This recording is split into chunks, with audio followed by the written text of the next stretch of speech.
All right, good morning, everybody. My name is Thomas Halverson, and I'm the Associate Director for Corporate and Foundation Relations at the Middle East Institute. Last Friday was our colleague Rachel Dooley's last day at MEI, and in the weeks ahead, I'll be stepping in to help moderate sessions of our virtual briefing series on the Israel-Hamas war. This week, we're very pleased to welcome two distinguished Iran experts to our series for this on-record discussion. Joining me today are Alex Vatanka, Director of MEI's Iran program, and Dr. Farzam Div Salar, MEI non-resident scholar, a senior researcher at the United Nations Institute for Disarmament Research, and professor at Università Cattolica del Sacro Cuore in Milan. Thank you, gentlemen, for agreeing to join us this morning. When we get to the question and answer session of today's briefing, which I'm particularly looking forward to given some important developments over the past few days, you can indicate you'd like to ask a question using the raise hand function in Zoom. Please keep in mind, please keep your hand raised until I call on you and give you permission to speak. State your name and affiliation and direct your question to one or both of our scholars on the call. Questions can also be submitted in writing via the Q&A chat box on Zoom. Before we get to that, however, I'd first like to turn to you, Alex, and you, Farzam, and invite you both to provide our listeners with a better understanding of how the Islamic Republic is thinking about the war in Gaza and how it's thinking about its role in the region post-October 7. How are the events of the past few months influencing Iran's geopolitical decision-making, and how is that likely to change things moving forward?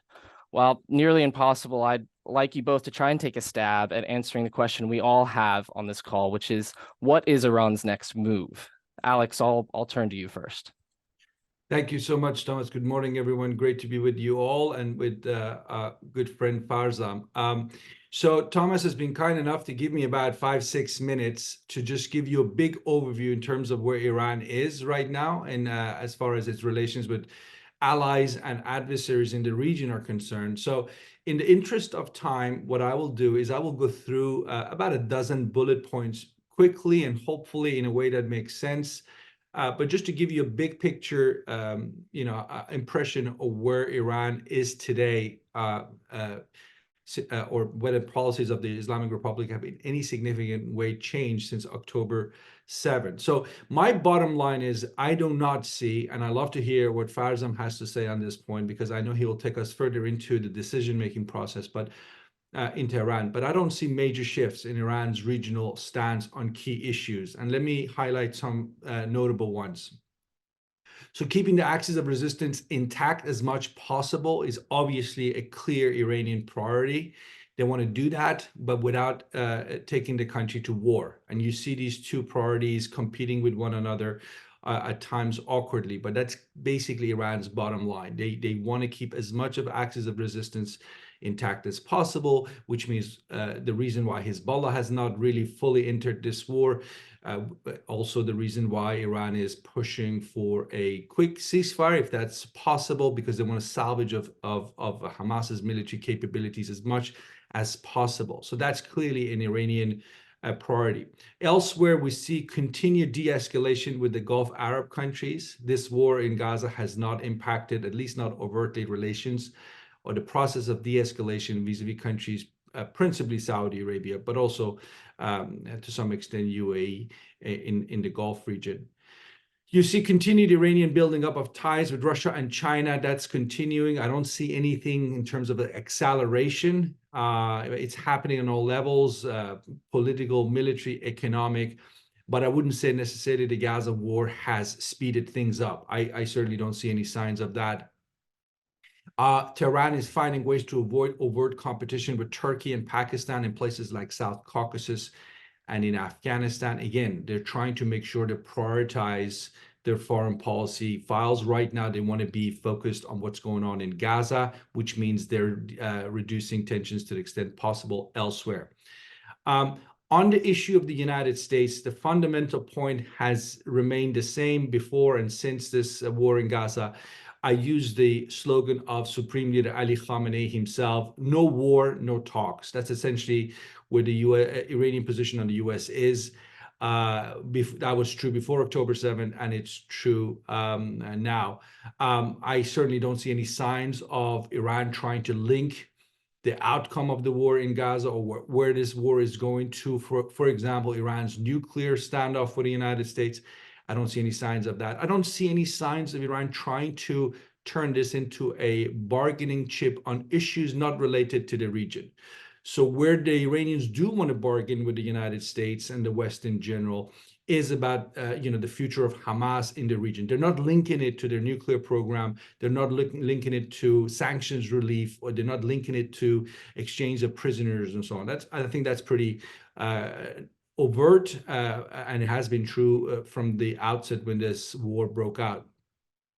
I think overall the Iranians feel that time is on their side, that Abraham Accords is damaged, and the best thing Iran can do right now is to make sure the Israelis keep bleeding, and make sure that Iran keeps walking back into what the Iranians would probably call the regional mainstream. I mean, they're now back, they're invited and accepted in places like the Organization of Islamic States.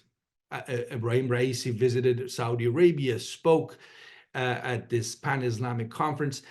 From Iran's perspective, this is all sign that Iran is the one that is benefiting essentially by being accepted back into the mainstream of the Middle East.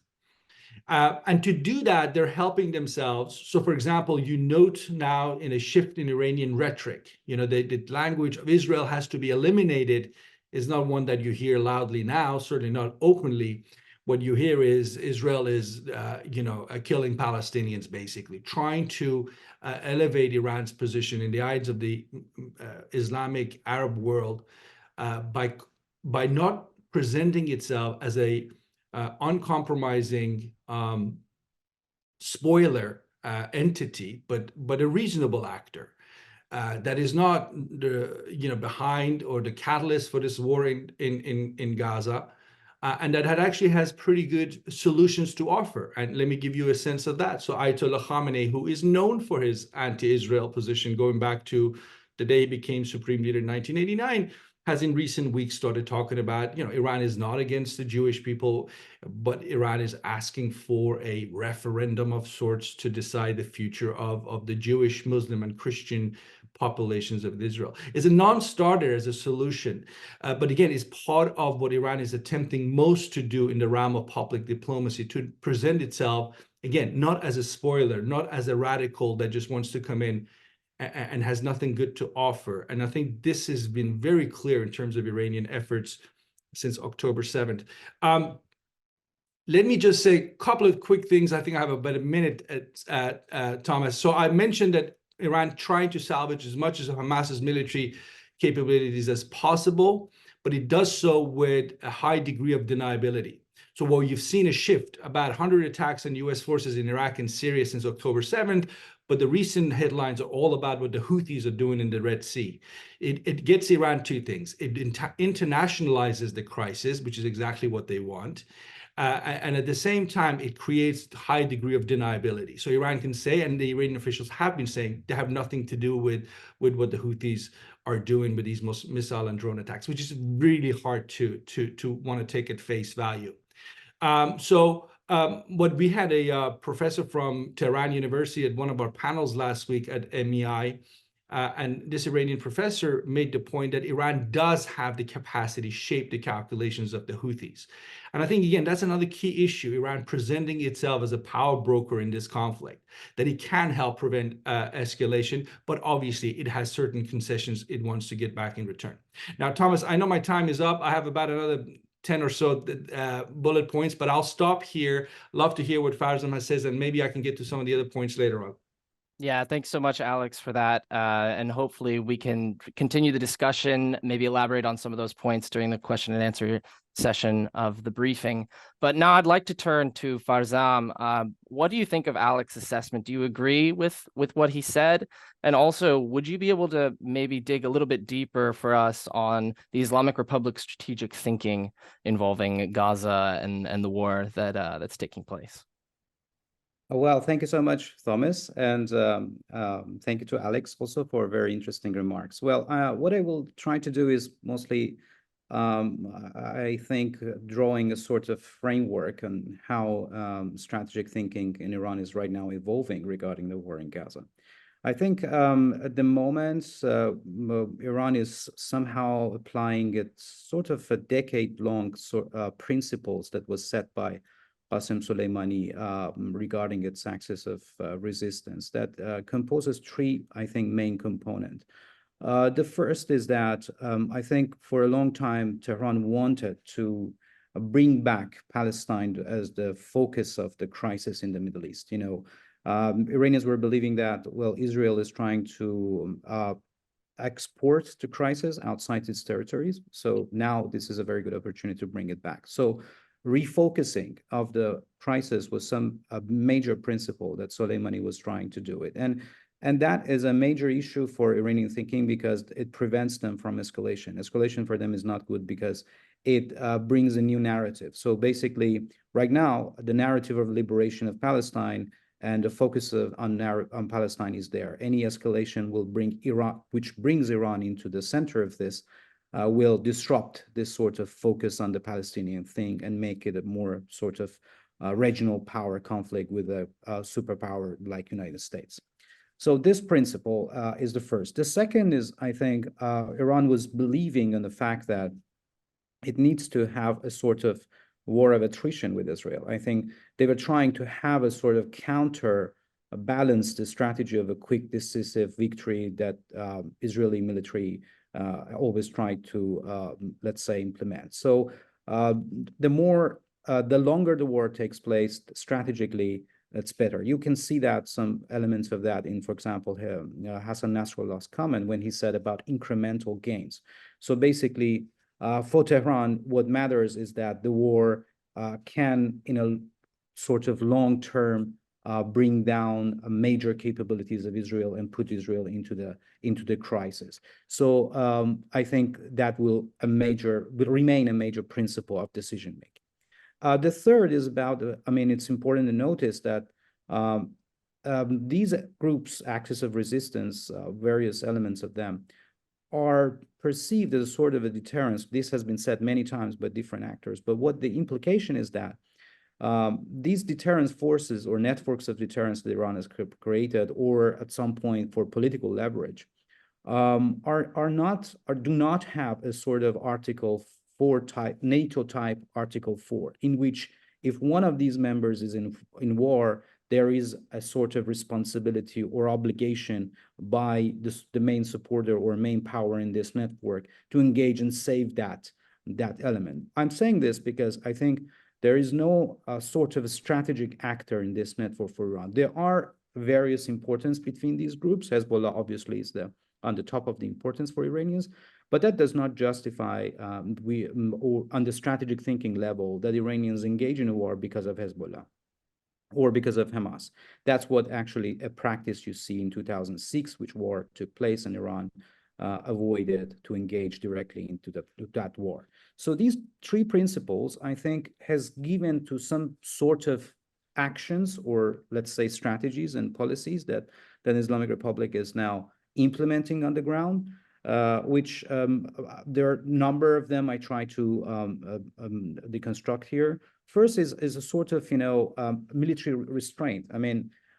For me, as someone who's observing Iran's military activities and especially its drills, movements, and so forth, I see a sort of a more cautious approach to their, for example, military drills. You don't see that much missile drills. You don't see that much like the year before at this time, sort of drills that engage offensive capabilities.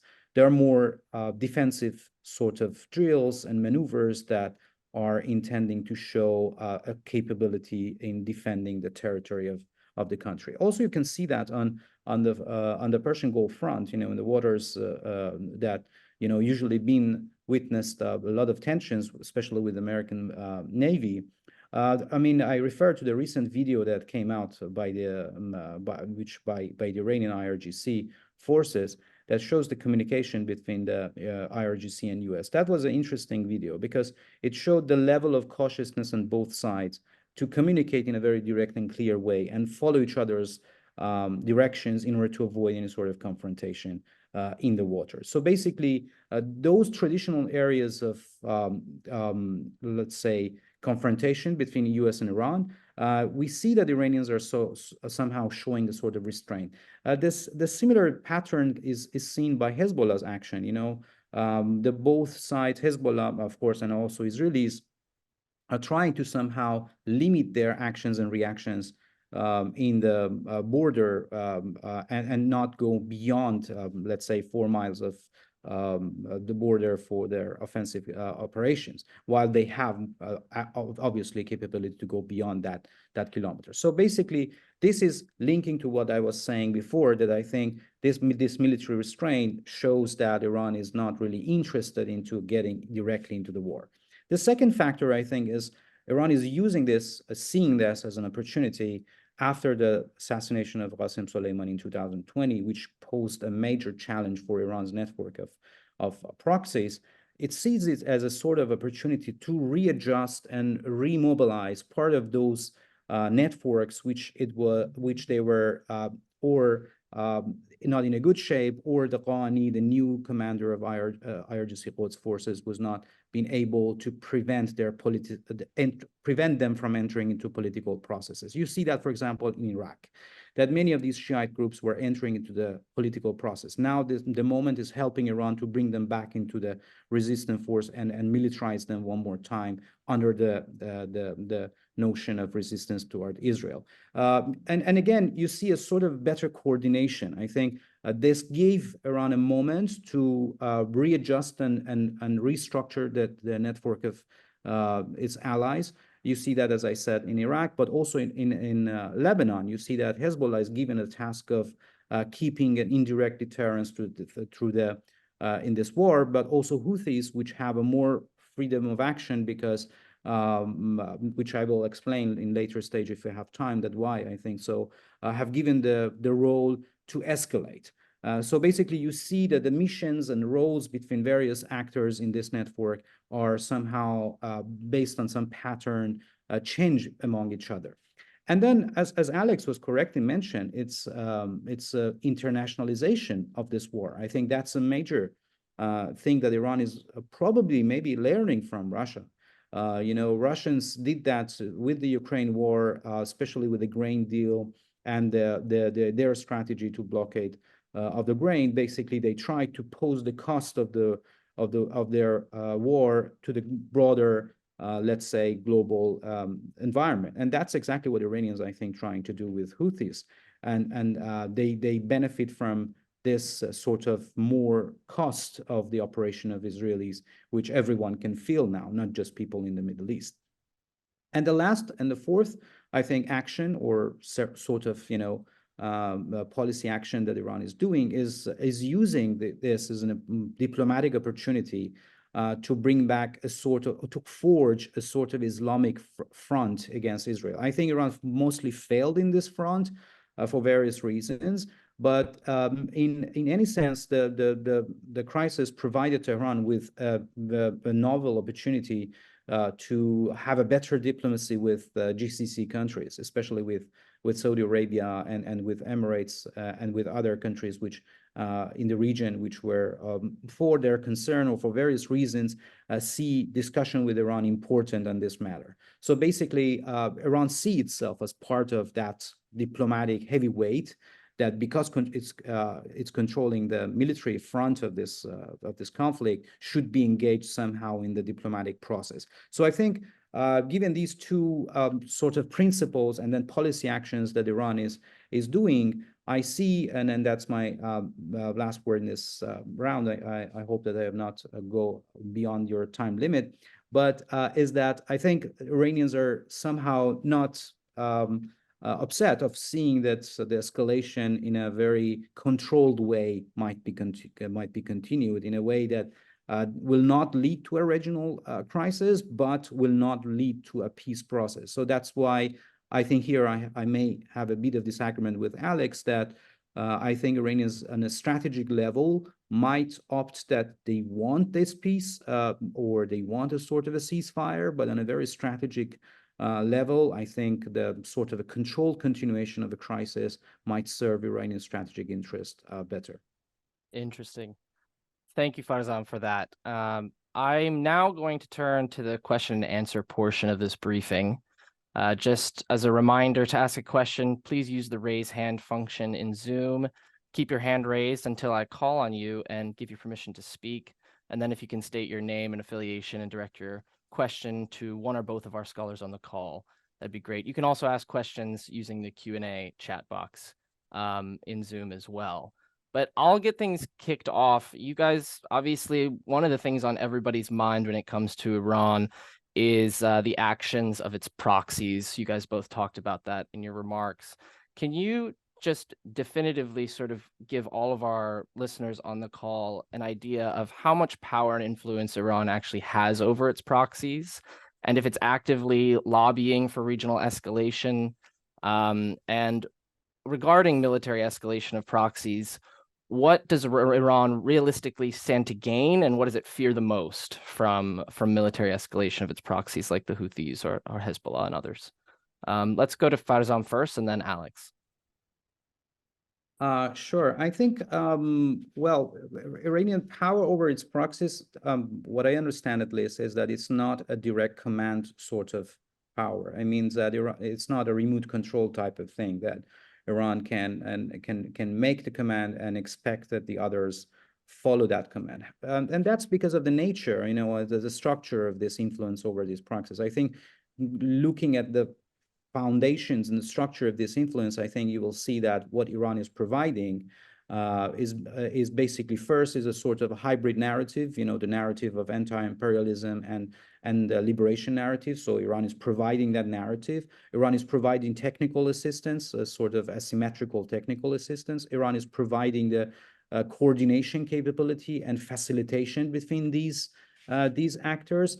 And at the same time, Iran is also providing a sort of a community level network to these groups. They find they are like-minded groups. So these four sort of influence that Iran has, is very much linked to the context that each of these groups are operating, and very much linked to the actual interest that these groups are perceiving from their political or actually military actions. So that's mean that necessarily everything is not in a control or in hands of Iran to control. And you see that very well about the Houthis, which maybe again I will explain that why I think Houthis in this case are, because of their domestic and because of their structure of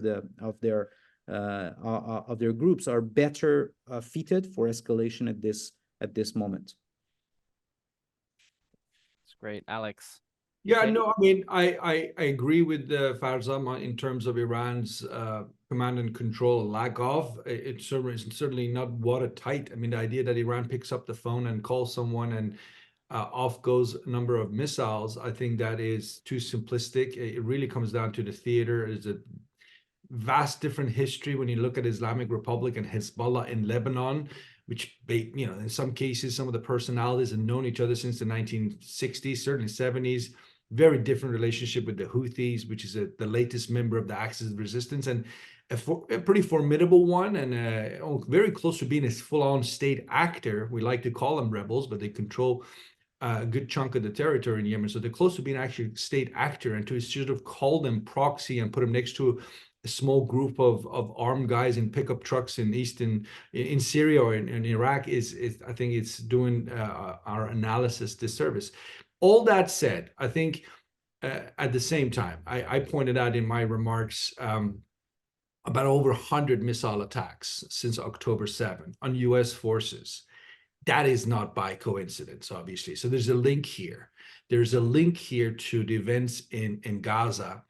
In the short term, these groups on their own, but I probably, if I had to guess, with Iranian direction from Tehran, are in the short term trying to use these types of attacks on US bases as a way of shaping American, I'm not talking about Israel, American decision-making process, pressing the United States with the aim of having the United States in turn press Israel to what I think is an Iranian priority in this very intense part of the military campaign in Gaza. I really do think the Iranians want to save as much of Hamas as possible. They have an encirclement strategy for Israel. Hamas is part of that encirclement strategy. It's not as important as Hezbollah, but it is an important part. So in the short term, I think some of these proxies are being used. Again, I think it's very tough for us to measure the exact control that Iran has over the process, but clearly there is something going on here that is aimed to press the United States again in turn to stop Israel in Gaza. But in a long term, the Iranian use of the proxy model, we really just have to take their words for it, which is to use this entity, this network, as a way to facilitate, help push the United States out of the region. That's the long-term goal. It's not a short-term goal. And certainly they don't want to go to war for it, but that is the long-term goal. And they will make comparisons to how the United States left Afghanistan and so on, that it is an achievable goal. If you're patient enough, if you don't take unnecessary risks, the United States will essentially come to a point where we'll say that any basic cost-benefit analysis doesn't add up, and it's time to leave the region. And I'll stop here, is a major argument to make, because you could make the opposite argument, that what the Gaza war has done is to force the United States to go back into the region in ways that few of us would have predicted just a few months ago. So anyway, let me stop there. Great, thank you both. I see we have a question here from Dr. Nazi Moinian, one of our Iran non-resident scholars. Nazi, please. Yes, thank you, Thomas. Hi, Alex. Nice to see you. Hello, Farzam. Thank you for your wonderful remarks. Hypothetically, what should happen for U.S. to get involved? And how would you see that scenario play out with Iran? Farzam, do you want to go first? That's a tough question, but I think what strategically Iranians, as I said before, look for is finding an affordable way to keep the attrition going on. So basically, that's why maybe I call it a sort of a strategic trap for United States to get into that. Because especially when, for example, we look at the case of Houthis, Saudi Arabia been in war with them for 8 years. They have a sort of business model based on the war.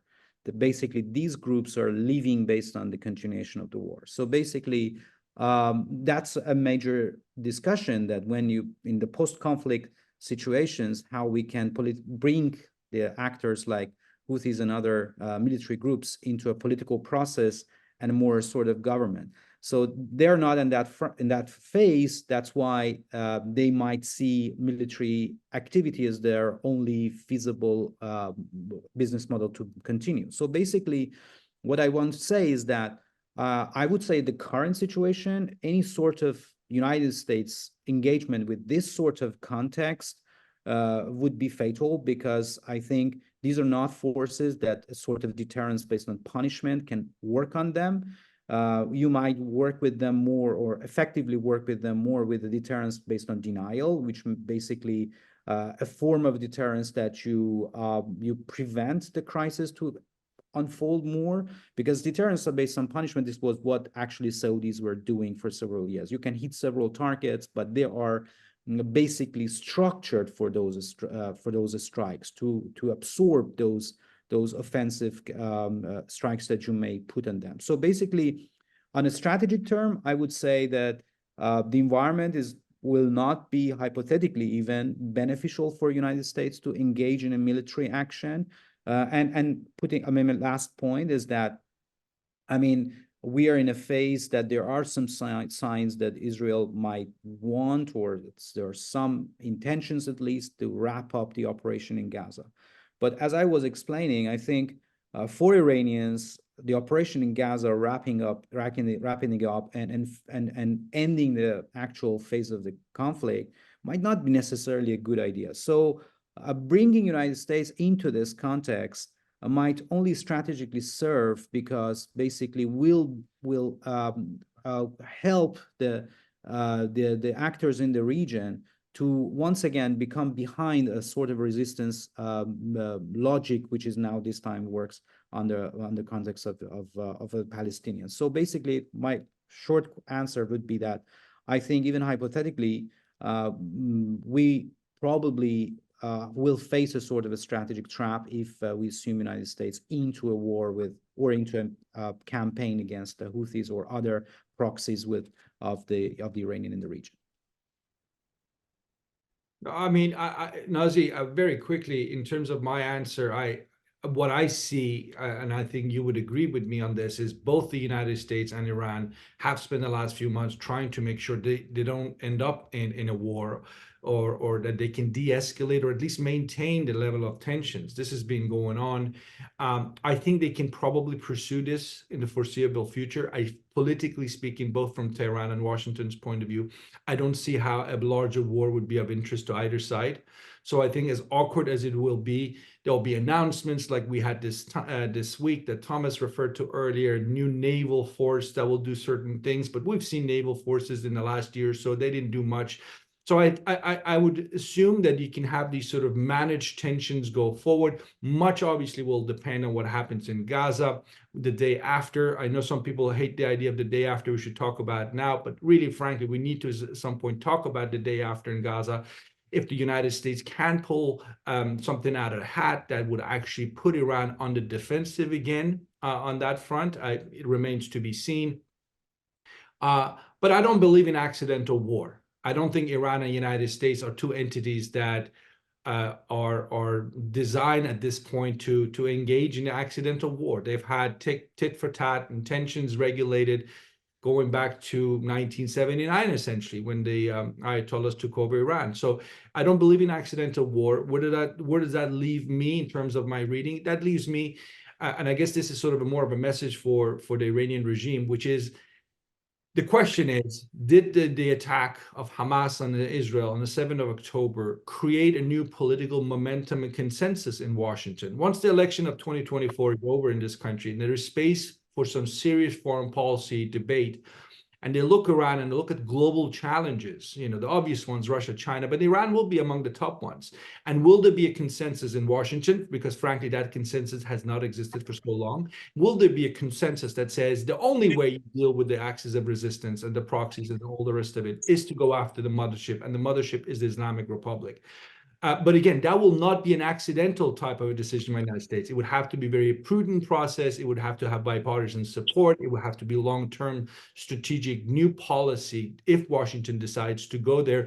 And I think the Iranians need to worry about that, because for a long time, this lack of bipartisanship here has essentially given Iran so much space to maneuver, a nuclear deal here, but tomorrow they can do something else to wiggle themselves out of trouble. I think that will be much harder if the Gaza war results in a more stronger American policy that's supported by Democrats and Republicans going forward once the dust settles in Gaza.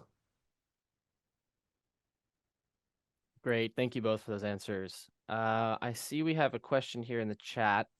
How do both experts, so how do both of you guys see Iran utilizing the Israel-Hamas war in its own ideological and information campaigns to advance its strategic narrative across the wider Middle East?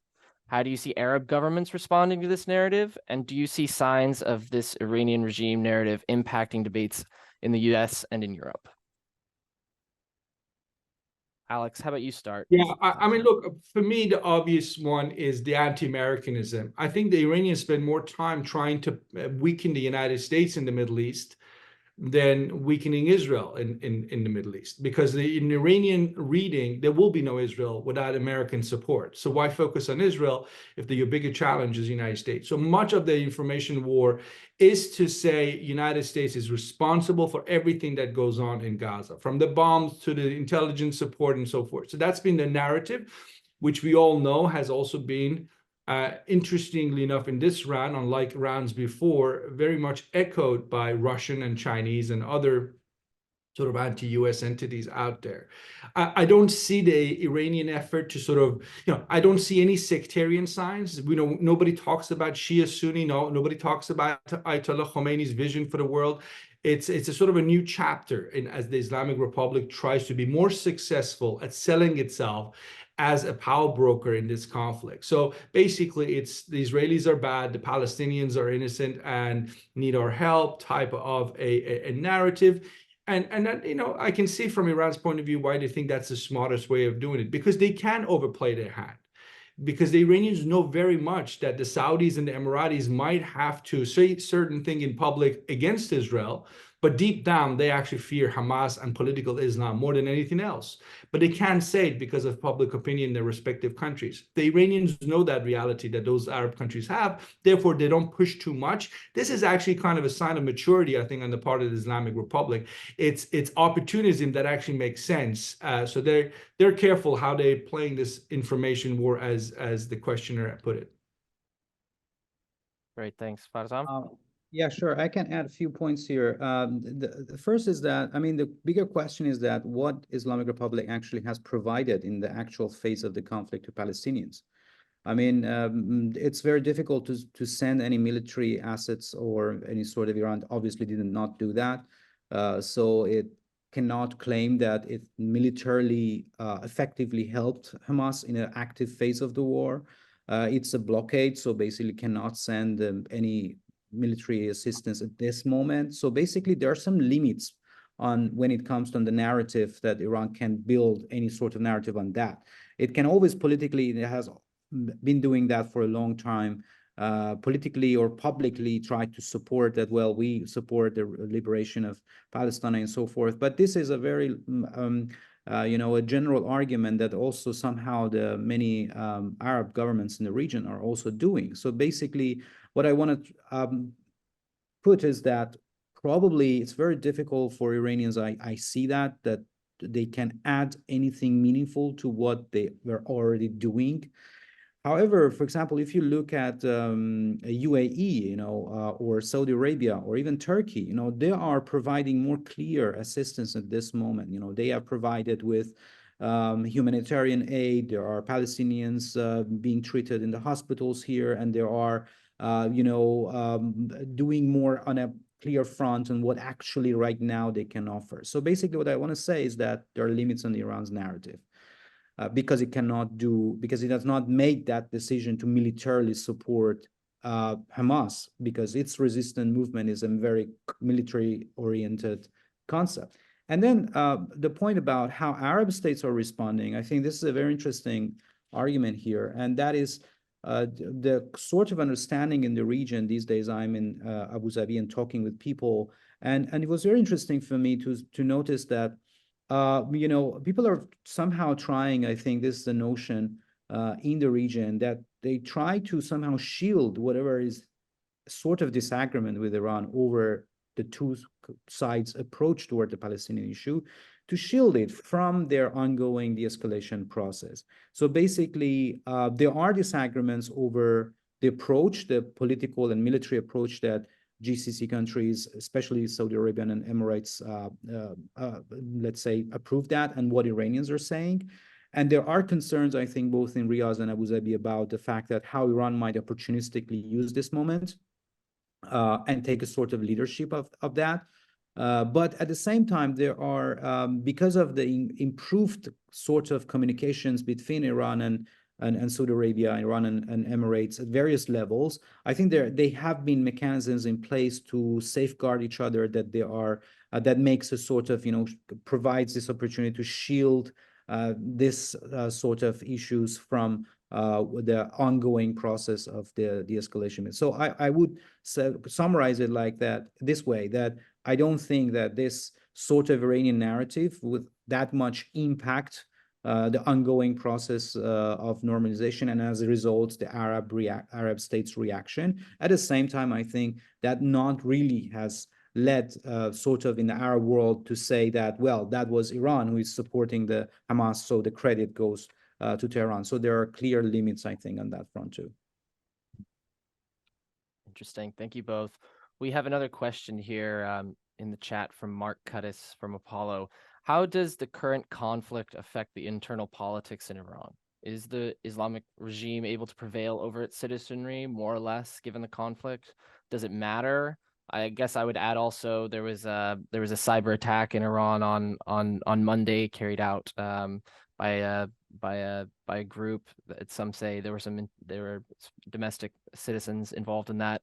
Can you give light on shed light on the internal politics in Iran? Thomas, look, I mean, you mentioned the cyber attack, which I believe an Israeli or at least Israeli linked and cyber entity has taken credit for.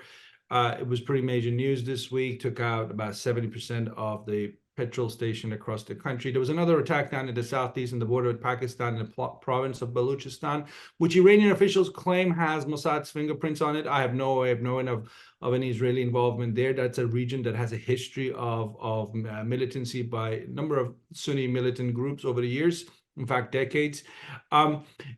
Which takes me to a broader point I want to make. There's this always constant underlining factor, which is that when Iran is out in the region and supports groups, say the Hamases of this world, or the Islamic Jihad, Hezbollah, and so on, that it starts fires, and sometimes the smoke from those fires will end up in Iran's eyes. That your enemies will not just sit there and watch you. They will bring the fight to you. They will come to northern Iraq and create bases and support anti-regime groups in that place or other places. And it just takes me to the issue of Iranian public opinion, which is largely, when it comes to Iranian interventions in the Arab world, against what the Islamic Republic has done, because it doesn't see the national interest being served. I mean, the obvious one is Israel. Islamic Republic's position on Israel is not about Iranian national interest, which would be much better served if Iran, for example, adopted a position like, say, country of Turkey, which diplomatically recognizes Israel, but has all sorts of issues with Israel. Iran could have done that. Instead, Iran, the Islamic Republic, has taken this, uncompromising position that Israel doesn't have a right to exist.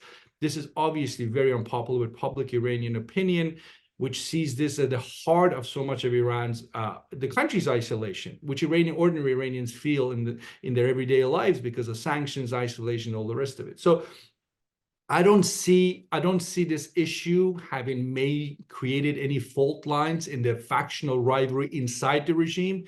The so-called moderates and reformists, the Rouhanis, the Zarifs, and so on, they have made statements, warned about a bigger war, but they're not really in the driver's seat. This is not something that they are engaged in because, frankly, they don't have any control. The control when it comes to regional action is at the Supreme Leader's Office level, the Revolutionary Guards, and the branches that belong to it, namely the Quds Force. Farzam mentioned Ismail Ghani, the new Qasem Soleimani, head of that force. So, it's not an issue. If you want to look at what Iranian intra-regime fighting today is about who is better at dealing with corruption, that sort of thing. And nobody dares question Iran's position on Israel because that's a red line that belongs to the Supreme Leader's Office. But that said, it is a hugely, I think, unpopular policy at the people's level. And someone like, say, Mahmoud Ahmadinejad at some point could come up and say, what on earth are we doing in terms of our policy in Israel? It doesn't make sense. In fact, I mentioned Ahmadinejad for a reason. He's been very quiet. And that silence by this former Iranian president is seen to mean he's in disagreement with what Iran is doing. There are many more like Ahmadinejad. He's an opportunistic. Many more out there believe it in their heart that Iran's position in Israel doesn't make sense, needs to be changed. But right now isn't time to do it. The 84-year-old Ali Khamenei still calls the shots on that, and he still believes his position in Israel is the right one. Great. Farzam? Not that much to add to what Alex said. He perfectly covered everything, but just a very short point, and I think just to reemphasize what Alex said, I think the issue of Israel, Iran's Israel policy has been a restricted area of foreign policy making for decades now in Iran. That's not a sort of foreign policy that we can expect to have a debate like what we were seeing in nuclear front, or even, for example, Iran-Russia thing. They will never take place, that sort of debate that you may see in other areas of foreign policy. I have written about that recently, that I think there are areas of foreign policy making and the decision-making process in Iran. Israel and Iran policy is one of those restricted areas that because of the nature of that, it is solely controlled by the Supreme Leader, the intelligence community, and IRGC. So basically, that area is not a public debate at all. That never. So as a result, basically, it's very difficult that you see a politician, whether conservative or reformist or a hardliner that comes up with a completely different idea or an alternative. You cannot come up with sort of an alternative regarding Iran's Israel policy. That's why I completely agree with Alex that there's no such a debate. You don't see that, and that's sort of everyone comes up and follows the official line of a policy on that. Great. I have another question here. We talked about it briefly. It was mentioned in both of your opening remarks, but this week the U.S. and allies opened up Operation Prosperity Guardian to deter Houthi attacks and secure merchant vessels in the Red Sea. I was wondering if you think Iran will have a strong reaction to that. What will Iran's reaction to that military action be? And how will that affect maritime trade routes in the future in the Red Sea, in the Gulf of Aden, and elsewhere? So if I could go first quickly, Thomas, Iran's reaction has already been very strongly against it. And, you know, if you look at websites like Fars News that's linked to the Revolutionary Guards, they like to now put out maps there that shows that, you know, from Strait of Hormuz to Bab el-Mandeb, these so-called pro-Iran groups are in a position to bring a lot of damage if they wanted to, right? The Red Sea is now exposed to them as the Persian Gulf and the Gulf of Oman and so on. How much of this is reality? I mean, rhetoric versus an intention to actually implement this sort of acts of sabotage against maritime shipping. Remember, Iran's biggest trading partner is China. And we have Iranian sources themselves say the Chinese have repeatedly told them, listen, when you hurt some of your adversaries out there, you're really hurting us. And when you're hurting us, we're not going to like you. So that's Iran's friend China telling Iran, watch it. So there are limitations that are not necessarily linked to the West that will shape Iranian calculations when it comes to things like maritime security. The largest trading partners of all the Middle Eastern states are not in Europe or United States, North America, they're in Asia, China, South Korea, Japan, and so on. So it's going to be very difficult for Iran and its friends to damage maritime security when they will not only damage the likes of China when it comes to Iran's relations with that country, but also it will damage, for example, we talked about de-escalation between Iran and Saudi Arabia, will really upset the Saudis. It's the sort of thing that would create a real obstacle in that de-escalation process. But in terms of another way of answering your question on this launch of this new naval force, last year we had, I think it was 2022, we had the launch of Combined Task Force 153, which I think had 39 member states in it. Frankly, I'm not sure how well they did. They certainly didn't change the game. This new one, Guardian Prosperity, has about 10 members. Only one of them comes from the Gulf states, the country of Bahrain, where the U.S. Fifth Fleet is based. Saudi Arabia is not a member. UAE is not a member. They obviously have some issues with this. I think fundamentally it comes down to this point, and I'll stop there, Thomas. A lot of these countries, particularly the UAEs, I mean, UAE left the last naval force for one reason. They felt the United States wasn't serious. So, you know, it comes down to whether they think this is different. Is the United States going to actually put some muscle behind this new initiative? Will there be serious kinetic action that will shape Houthi calculations when it comes to the launch of missiles and drones? They didn't feel that was the case with the last naval coalition that was created. Maybe it will be different this time around. But yeah, let me stop there. Great. Thanks, Alex. Farzam?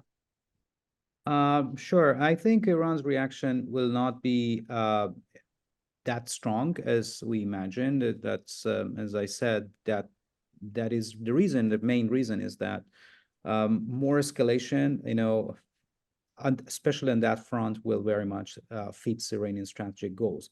By that, what I mean is that the Iranian calculation will be on the fact that Houthis are any sort of warring, you know, with Houthis will end up to unwinnable war.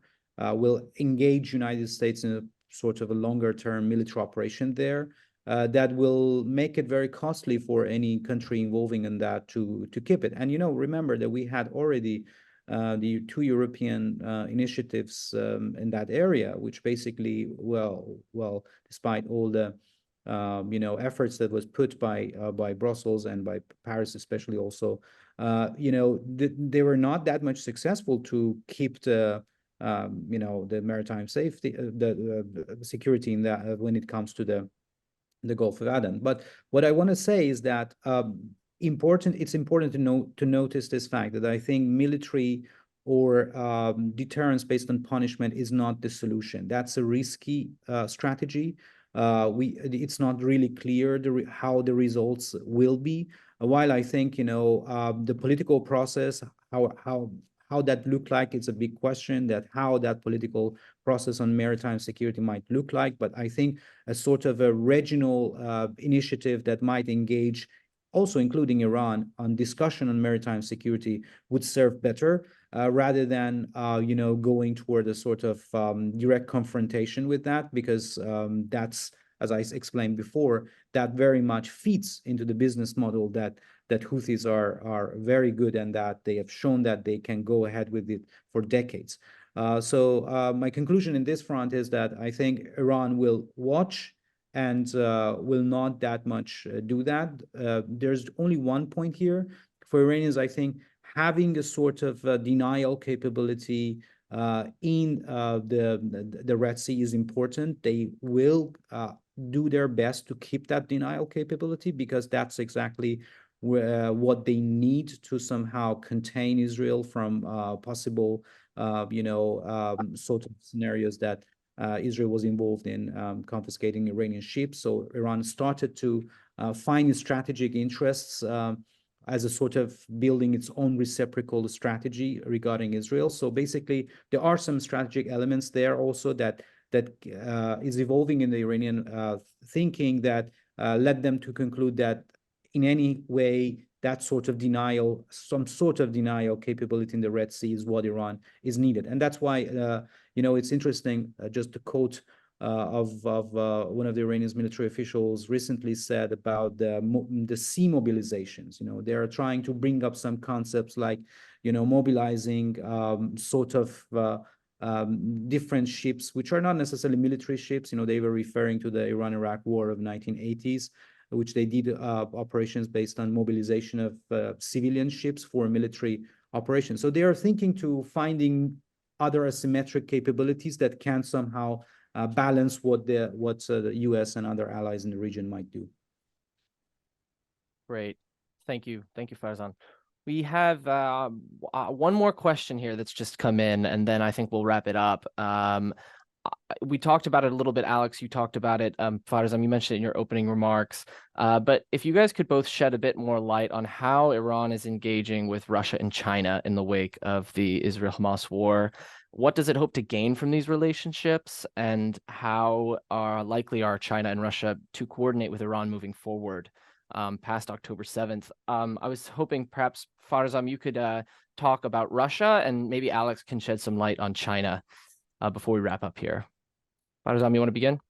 Sure. I think, Iran's position regarding Gaza has a real divide with what Russians are thinking about that. And there are two major points or areas of difference between the two countries' policies. First is that I think for Moscow, the Arab Peace Initiative or process that was proposed by Saudi Arabia is what they think should go ahead, and it is clearly mentioned by Lavrov's statement last week.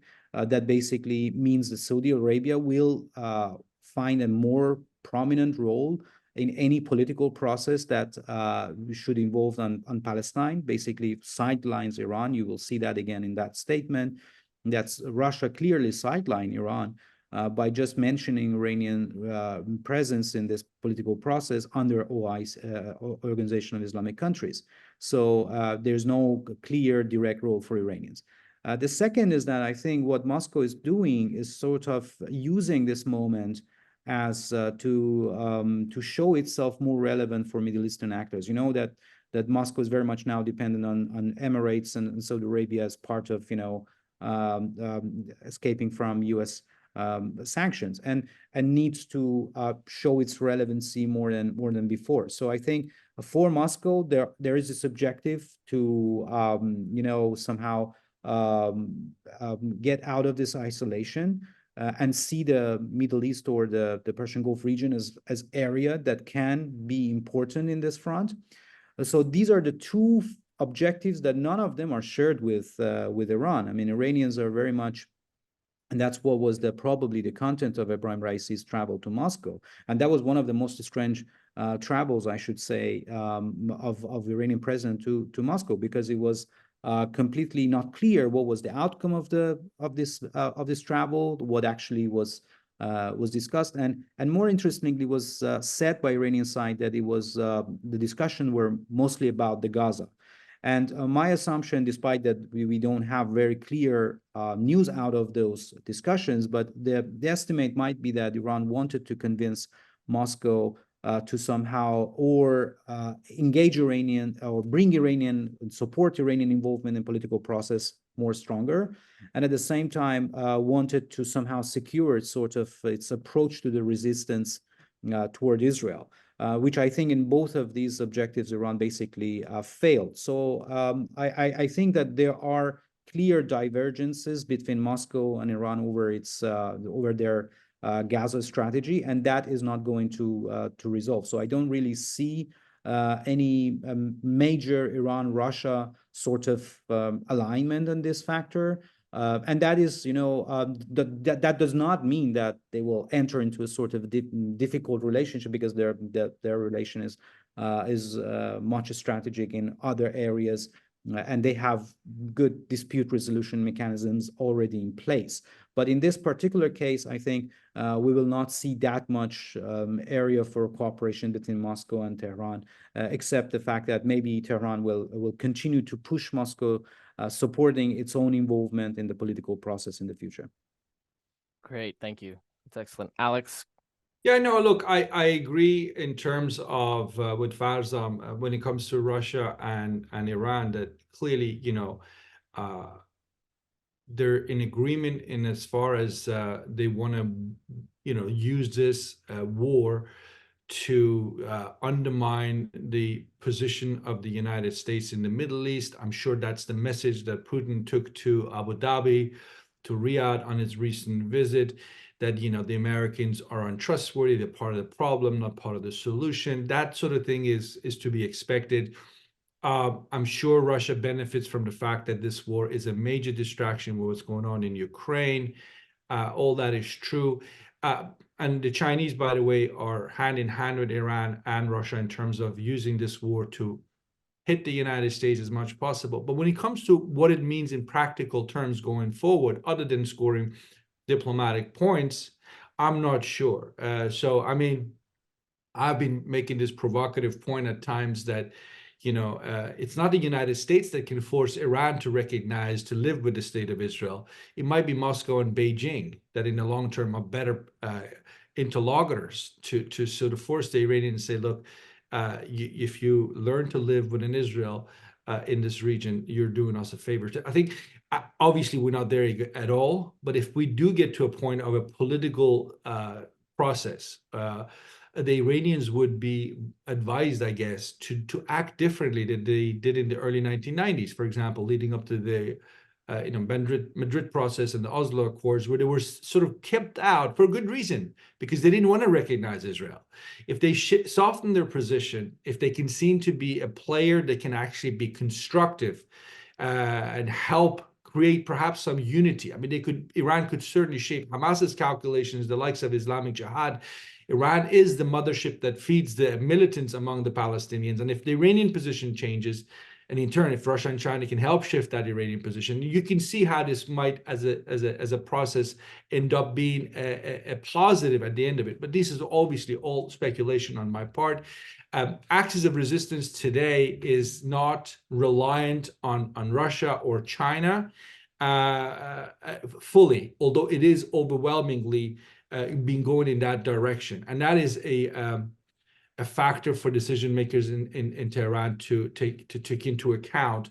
The being beholden to Russia and China is essentially a reality for Iran today that hasn't been the case ever since 1979. I don't really have a good answer in terms of what that means for Moscow and Beijing able to shape Tehran's next step when it comes to the war in Gaza. All I'm suggesting to you is Russia and China have more leverage than probably anybody else out there on the international stage when it comes to that issue. Right, that's a really good thing to remember. I'm going to wrap up there. Thank you everyone for your questions. And if you have any more questions, please email them to me at thalverson@mei.edu. I'd be happy to send them to our experts here who would be able to answer them in writing at a later time. I hope you will all join me in thanking both Alex and Farzam for participating in this week's session on Iran. Thank you to the both of you. We really appreciate your insight. And thank you all for tuning in this morning for another great session. Before you go, I wanted to let you all know that earlier this week, we launched a landing page for our virtual briefing series where you can access the recordings and transcripts of all our previous briefing calls dating back to mid-October. You can find these recordings and transcripts at www.mei.edu/briefing-series. That's www.mei.edu/briefing-series. We'll be taking a brief break for the holidays, but please be on the lookout for an invitation for our next call in the series, which will take place in early January. Until then, I wish you all a very happy holiday, and I look forward to engaging more in the new year. Thanks all. Happy holidays.